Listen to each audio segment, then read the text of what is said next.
വ്യാപാരി സമൂഹം തീരുമാനമെടുത്താൽ കേരളത്തിൽ ലഹരി മാഫിയയെ ഇല്ലാതാക്കാൻ കഴിയുമെന്ന് കോവൂർ കുഞ്ഞുമോൻ എംഎൽഎ പറഞ്ഞു. All Kerala tiles sanitary dealer association Kollam ജില്ലാ കമ്മിറ്റിയുടെ നേതൃത്വത്തിൽ നടത്തിയ കുടുംബസംഗമം ഉദ്ഘാടനം ചെയ്ത് സംസാരിക്കുകയായിരുന്നു എംഎൽഎ. പൊതുസമൂഹവുമായി ഏറ്റവും കൂടുതൽ ബന്ധം സ്ഥാപിച്ചു കിടക്കുന്ന കേരളത്തിലെ ലക്ഷക്കണക്കായ വ്യാപാരി സമൂഹം പ്രതിബദ്ധതയിൽ ഊന്നിക്കൊണ്ട് ലഹരിക്കെതിരെ ശക്തമായ നിലപാടെടുത്താൽ ലഹരി ഉപയോഗം കേരളത്തിൽ നിന്നും തുടച്ചുമാറ്റുവാൻ കഴിയും.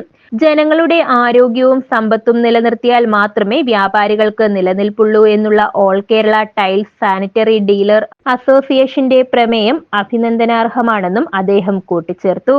ഭരണിക്കാവ് ലെങ്കാവാലി റിസോർട്ടിൽ ടൈൽസ് അസോസിയേഷൻ കൊല്ലം ജില്ലാ കമ്മിറ്റിയുടെ നേതൃത്വത്തിൽ സംഘടിപ്പിച്ച സമ്മേളനത്തിലും കുടുംബസംഗമം ഉദ്ഘാടനം ചെയ്ത് സംസാരിക്കുകയായിരുന്നു അദ്ദേഹം. നിങ്ങളുടെ സംഘടനയെ സംബന്ധിച്ച്, നിങ്ങൾ നേരിട്ടുകൊണ്ടിരിക്കുന്ന വിഷയങ്ങളെ സംബന്ധിച്ച് അധ്യക്ഷനും സ്വാഗത പ്രാസംഗികനും വിശദമായ ഒരു വിശദീകരണം ഇവിടെ നൽകിയിട്ടുണ്ട്.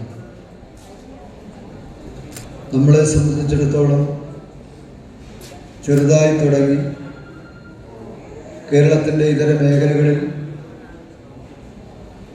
ആവശ്യമായ സാധനങ്ങൾ എത്തിച്ചു കൊടുത്ത്,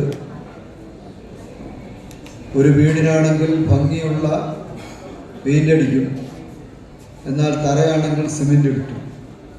പണ്ടൊക്കെ അങ്ങനെയായിരുന്നു. ഇപ്പോൾ നല്ല ടൈൽസ് വാങ്ങി ഡിസ്പ്ലേ ചെയ്യുകയാണ്. അതൊരു വീടിൻ്റെ ആയാലും മറ്റ് സ്ഥാപനങ്ങളുടേതായാലും ഭംഗി ആകർഷിക്കാൻ കഴിയുന്ന തരത്തിൽ വിവിധ വർണ്ണങ്ങൾ ഉള്ള ടൈൽസുകൾ വീടുകളിലായാലും മറ്റിതര മേഖലകളിലേക്കും കൊണ്ട് എത്തിക്കുന്ന ലീഡേഴ്സാണ്. ജോഷി നാപ്പ അധ്യക്ഷത വഹിച്ചു. Variety Rafi, Munavar Sadath, Anil, Meharkhan Chennallur, Binoy Vettikkattu, captain Thomas Kurian, famous Shajahan, Gopalakrishna Panicker, Madani, Vijayan Vijaya, George Vishal, Anil Rohini തുടങ്ങിയവർ പങ്കെടുത്തു. News bureau, Karunagappally.